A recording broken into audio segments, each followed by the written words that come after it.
والسلام الأتمان الأكملان على من بعث رحمة للعالمين بعث الله شاهدا وبشيرا ونذيرا وداعيا إلى الله بإذنه وسراجا منيرا وسبحانك لا علم لنا إلا ما علمتنا إنك أنت العليم الحكيم اللهم اجعلنا منهم ومن الذين آمنوا وعملوا الصالحات وتواصوا بالحق وتواصوا بالصبر السلام عليكم ورحمة الله وبركاته.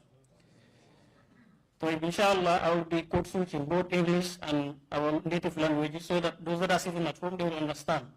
Like the first speaker said, like the first speaker mentioned, some of the ministers or most of them should have been around so that what we are saying here or discussing here they will also benefit from it equally because they are the drivers of the system. That same way we should speak languages that our mothers and fathers at home they will be able to understand the discussion that is going on here. The theme of this discussion is self-reliance and national development.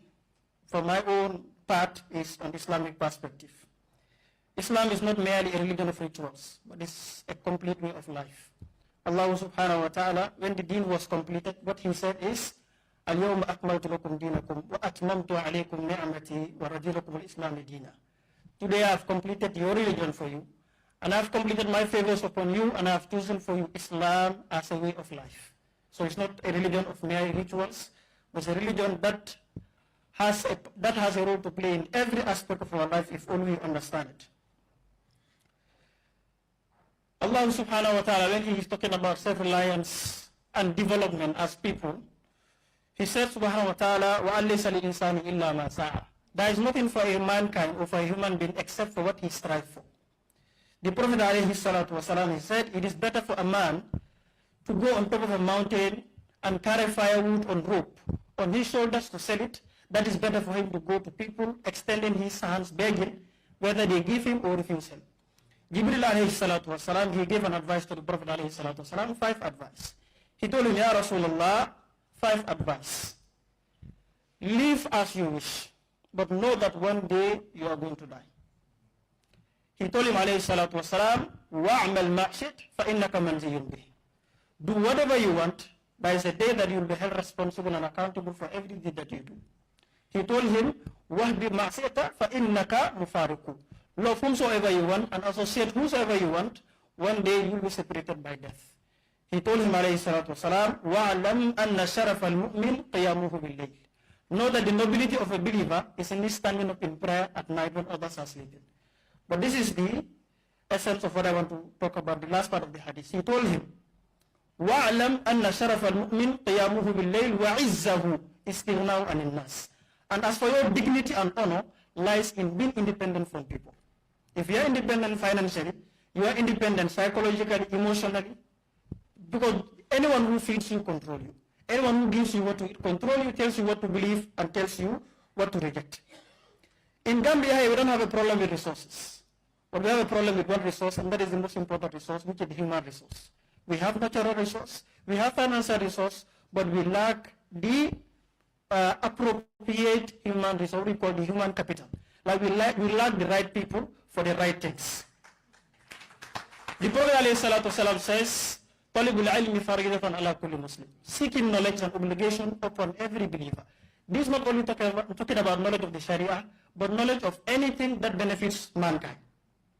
Today we have many young people in this country. The reason why I talk about we lack quality human capital is because we have a country of entitled young people. They have an entitled mindset. Today everybody wants to work in an office, which is not possible. Today because I'm not working in an office, I will not work. I will sit down, there is no work in the Gambia, which is not true. Today how many young people will cry the country is difficult? You cannot speak English, you cannot speak Arabic, you cannot speak French. You are not a carpenter, you are not a mason, you are not a mechanic. Who can help you? Nobody can help you. Even those that are working in offices, most of our salary earners, their salaries cannot sustain them. Before the month reaches 15 days, salary is finished. Or most of the people that are salary earners, their families are maintained by shopkeepers. You go to the shop, they will masakumalo, every month I pay. And also the mindset of our parents. Most parents, we force our kids to academia when we know that they are not good in academic setting. Many people are in UTG. I work at the UTG as a graduate assistant under Dr. Bay. I've been there as a student. I did my MBA, even though that I'm an Arabic student. But you talk to many young people today, those that are in universities. They are in university, but they are not good for university. They are not meant for the university.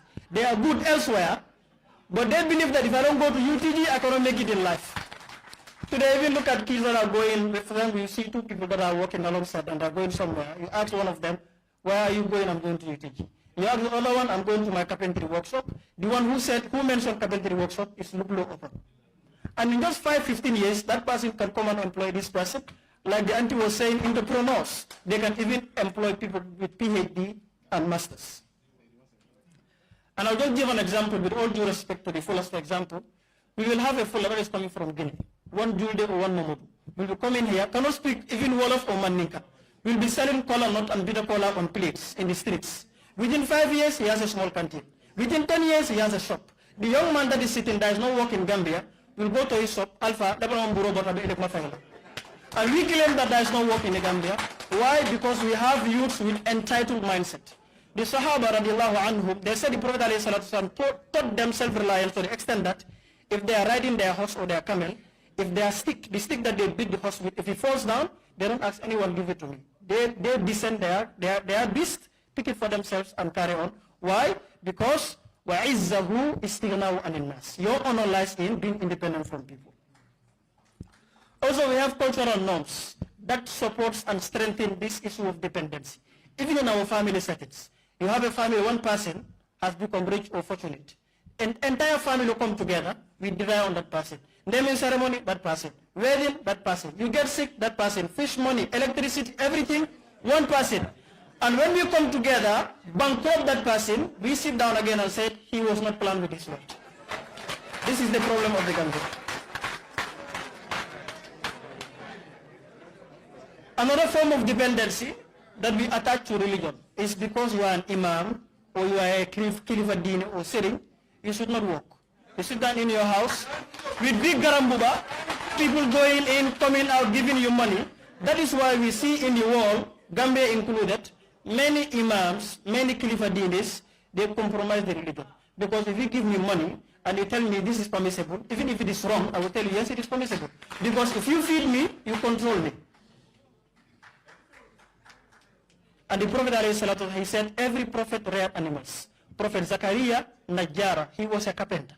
Even the prophets, they never rely on anybody. If the prophet wanted, he could have become a millionaire. He could have sat down one place, people will rain money on him. But he never did that. Alayhi afdalu salatu wa tamu taslim. Now the consequences of this dependency, how it has affected our independence. Yes, we are independent when it comes to our country. Nobody is going to come and encroach on our sovereignty and all that. But our minds, most of us, are still enslaved. And that is the fact. Today, if you go to many Arab countries, some of the countries that I went to personally to study there, like we see recently, Dubai, they were engaging in cloud seeding so that they can have rainfall. Gambia, we have rainfall. Gambia, we have arid land. We have fertile soil. But why are we not farming? There is no country in the whole world, even the wealthiest of countries or so-called developed countries, where the government provided jobs for every citizen in that country. There is no country in this world like that.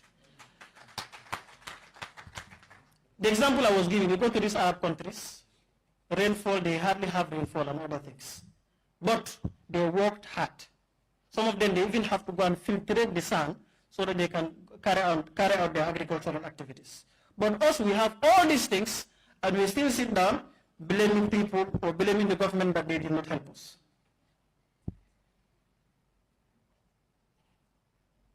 The example I was giving, that there is no country that can provide, or there is no government in the world that provides jobs for all the citizens. And Gambians, we sit down, we expect that our government will give us all the jobs that we need in this country. But the truth is, jobs are not lacking in this country. And Allah subhanahu wa ta'ala says in the Quran, Inna Allah la yughayyiru ma biqawmin hatta yughayyiru ma bi anfusihim. I will never change your condition, or I will never change the condition of a people until they change their condition themselves.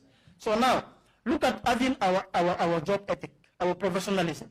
Have a contract here, building a house, give it to a Gambian person.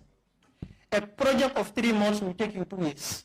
If they get to the construction site, 9 o'clock, they will brew attire and have breakfast for 2 hours. Before they start the job, 12 or 1. Around 3, 4, they are off for the day. Give that same job to a foreigner and see. That is working in the Gambia. A job of 2 months, they will finish in 2 weeks. because they know why they came here. But our own Gambians, they will do. This same attitude even extend in our professional setting. You go to the hospital, nurse banging they will have breakfast for 2 hours.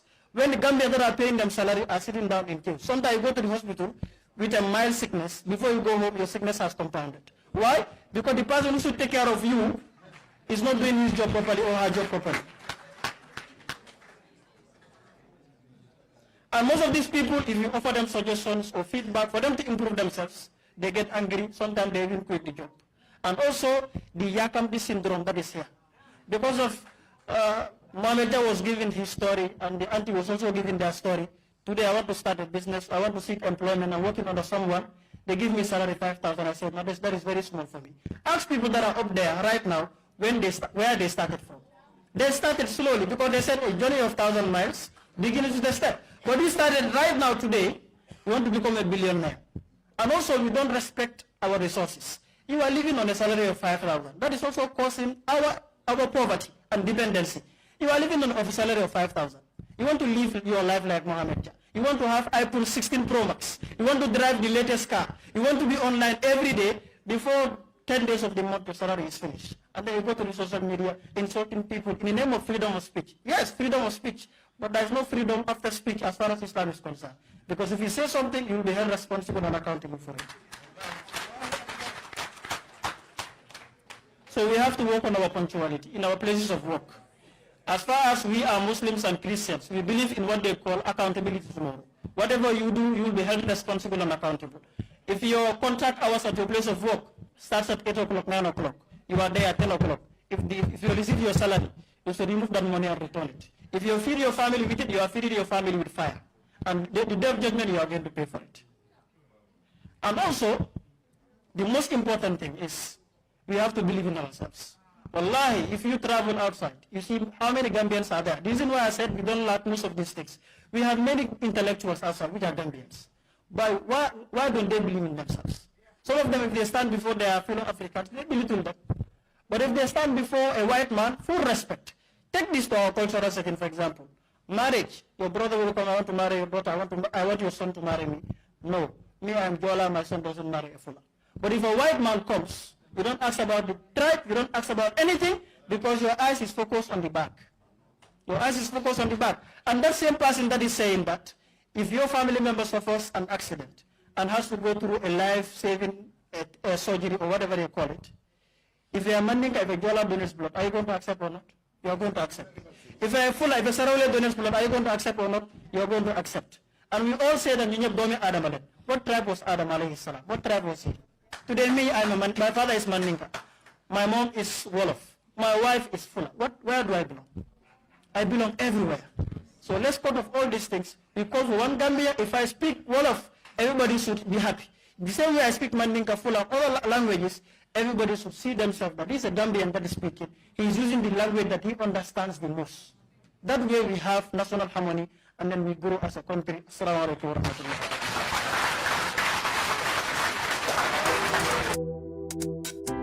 Yoddu sa xat te quality jas na ñoo yor seen cumbukaay tur day uyu borom jas na pire soo ko bëggee fii si biir Gambia bi dawal foofu sa quality jas